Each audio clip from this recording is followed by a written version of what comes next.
what you're witnessing, what you experience, nobody else in this world seeing, sensing, tasting, smelling, experiencing, or witnessing the way you doing it.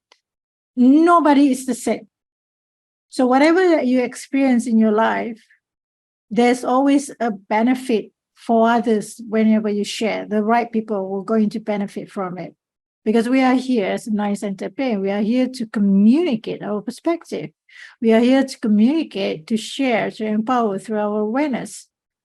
So don't ever think that you're not matter, because what you see matters. How I see the world, how I see life, how I see the lights, the colors, the leaf, everything. Nobody sees the same way as I see it. You're not going to see the same thing. I'm not going to see what you see. And I want to know what you see.